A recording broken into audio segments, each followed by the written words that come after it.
Assalamu alaikum everyone, dear students of HSC first year. Welcome to our online study group. This is Syed Niyaz Mahmud, lecturer in English. How are you? Hope you all are very fine by the grace of Almighty Allah.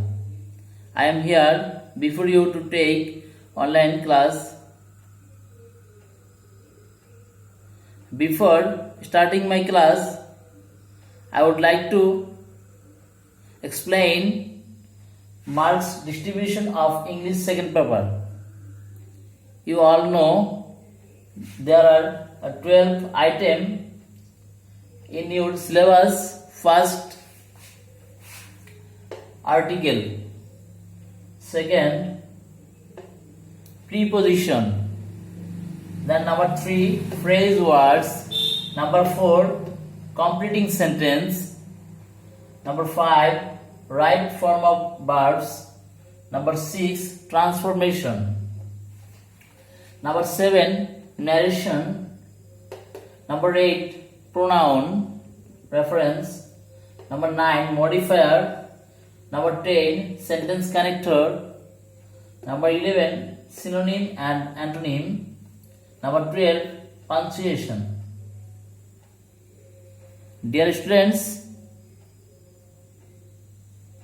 today I will discuss completing sentence. In your syllabus, number 4, completing sentence.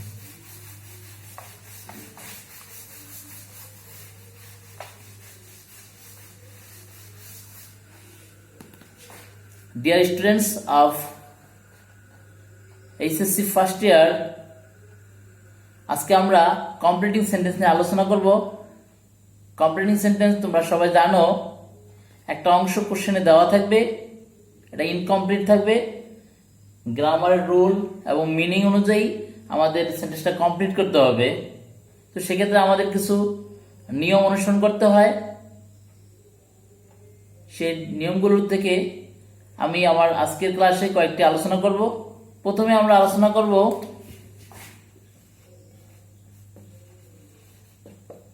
So that নিয়ে।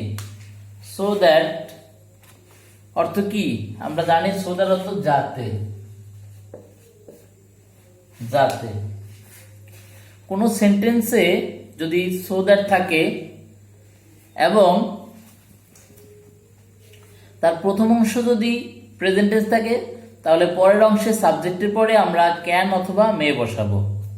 এবং so that যুক্ত সেন্টেন্সের প্রথম অংশ যদি past indefinite tense হয়, তাহলে পরের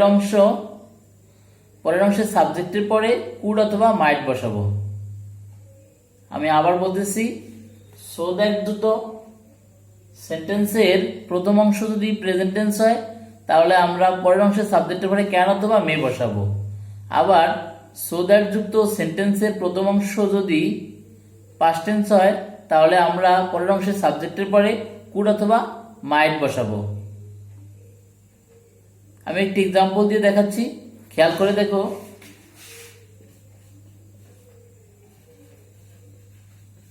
He works hard so that, আমার একটি সেন্টেন্স আমি লিখছি, he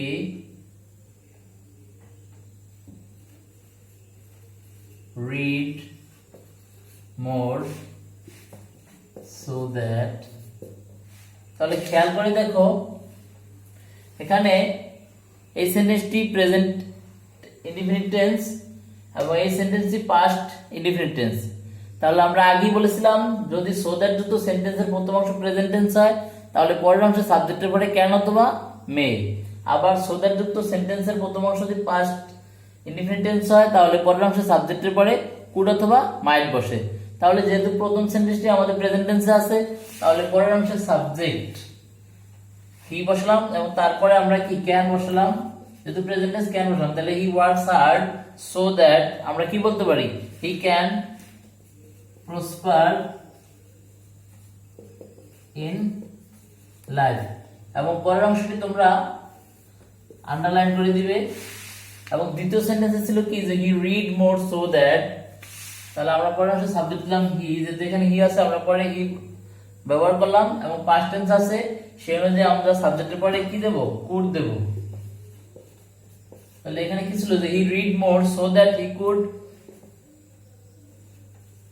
pass in the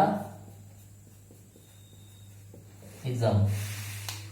deer newcomer, আশা করি তোমরা খুব ভালোভাবে বুঝতে পেরেছো সো দ্যাট এর ব্যবহার। তার যে সো দ্যাট প্রথম অংশ প্রেজেন্ট টেন্স থাকলে পরের সাবজেক্ট ক্যান বসালাম আমরা, এবং পাস্ট টেন্স ছিল বিধায় এখানে আমরা কুড বসালাম। সো দ্যাট দিয়ে তোমরা আরো অনেকগুলো সেন্টেন্স কমেন্ট করে আমাকে জানাও যে আর কি কি হতে পারে, এবং সেখানে অবশ্যই খেয়াল রাখবে প্রেজেন্ট টেন্স হলে সাবজেক্টের পরে কেন তোমার মে বসাবে, আর পাস্ট টেন্স হলে সাবজেক্টের পরে কুটা তোমার মাইট বসাবে। এবারে সো দ্যাট এর আরো একটি অংশ আছে, আমরা সবাই জানি এখানে ছিল সো এবং দ্যাট পাশাপাশি, আরো একটি অংশ আছে so so that, so dot dot that আমরা বলি, অর্থাৎ সো এবং দ্যাট এর মাঝখানে অন্য কিছু থাকবে, সেটা আসলে নেগেটিভ অর্থ প্রকাশ করে, সেটা নেগেটিভ অর্থ প্রকাশ করে। তাহলে আমরা নিয়মটা কিভাবে জানবো? আমরা সহজেই মনে রাখবো যে সো ডট ডট দ্যাট যুক্ত সেন্টেন্সটা আসলে নেগেটিভ। তাহলে আমরা আগে যেহেতু করেছিলাম সো দ্যাট থাকা অবস্থায় যে প্রেজেন্ট টেন্স হলে পরের অংশ সাবজেক্টের উপরে কেন অথবা মে, তাহলে এখানে নেগেটিভ যেহেতু তাহলে আমরা মনে রাখবো সো ডট ডট দ্যাট যুক্ত সেন্টেন্সের প্রথম অংশ যদি প্রেজেন্ট টেন্স হয় তাহলে পরের অংশের সাবজেক্টের পরে ক্যান নট বসবে। আবার সো ডট ডট দ্যাট যুক্ত সেন্টেন্সের প্রথম অংশ যদি পাস্ট টেন্স হয় তাহলে পরের অংশটি হবে কুড নট। আশা করি তোমরা বুঝতে পেরেছো। আমি একটি এক্সাম্পল দিয়ে দিচ্ছি।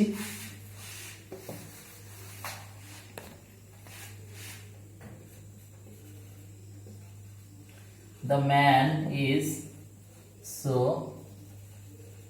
weak that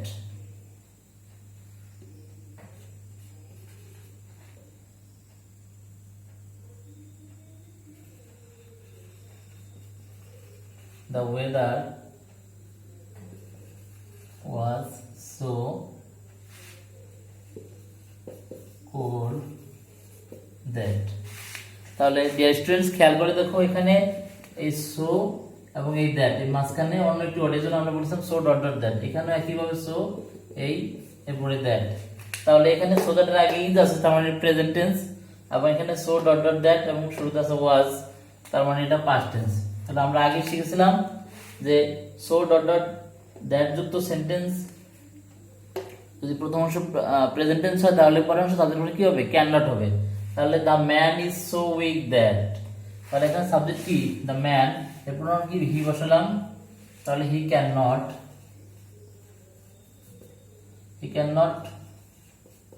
walk, can not কেন বসলাম বুঝতে পারছো নিশ্চয়ই, যে যেটা সো ডট ডট দ্যাট এবং প্রথম প্রেজেন্ট টেন্স আছে সেই জন্য আমরা ক্যান নট ইউজ করলাম এখানে। একইভাবে পরের সেন্টেন্সটি সো ডট ডট দ্যাট, এখানে ওয়াজ আছে পাস্ট টেন্স, তাহলে এখানে কি the weather was so cold that, এখানে সাবজেক্ট আমরা উই বসালাম। এখন যেহেতু সো ডট ডট দ্যাট এর আগে পাস্ট টেন্স আছে তাহলে আমরা কি বসাবো এখানে কুড, তাহলে we could not go out. তাহলে তোমরা আসলে আমি আশা করি তোমরা বুঝতে পেরেছো সো দ্যাট এবং সো ডট ডট দ্যাট এর নিয়ম। এবং আগেই বলেছিলাম সো দ্যাট দিয়ে সেন্টেন্স কমেন্ট করে জানাও। এখন এবার যেহেতু আমি সো ডট ডট দ্যাট দিয়ে একটি প্রেজেন্ট টেন্সে এবং একটি পাস্ট টেন্সে দুটো সেন্টেন্স করিয়ে দেখালাম, তোমরা সেই অনুযায়ী সো ডট ডট দ্যাট এরও কয়েকটি সেন্টেন্স কমেন্ট করে আমাকে কমেন্ট বক্সে জানাও। এবং এই দুটো নিয়ম নিশ্চয়ই তোমরা বুঝতে পেরেছো, এবং পরবর্তী ক্লাসে আমি কমপ্লিটিং সেন্টেন্সের আরো যে নিয়মগুলো রয়েছে সেগুলো নিয়ে আলোচনা করব। এই সংকটময় মুহূর্তে তোমরা বাসায় থাকবে, সাবধানে থাকবে। আজকে তোমাদেরকে নিয়ে আমাদের ক্লাসরুমে বসে ক্লাস করার কথা ছিল, কিন্তু বিশ্ব মহামারীর কারণে আমরা ক্লাসে উপস্থিত করতে পারিনি তোমাদেরকে, তাই বাংলাদেশ সরকারের নির্দেশনা অনুযায়ী অনলাইন ক্লাস চালিয়ে যাব আমরা। আশা করব তোমরাও এই অনলাইন ক্লাস দেখে তোমাদের পড়া কন্টিনিউ রাখবে, বাসায় অলসভাবে সময় নষ্ট করবে না। কোনো কিছু বুঝতে কষ্ট হলে আমাকে কমেন্ট করে জানাবা, অথবা আমাদের সাথে কন্ট্যাক্ট নাম্বারে যোগাযোগ করবে, আমরা তোমাদেরকে পরামর্শ দেওয়ার চেষ্টা করব। সবাই ভালো থাকবে, সুস্থ থাকবে। আল্লাহ হাফেজ।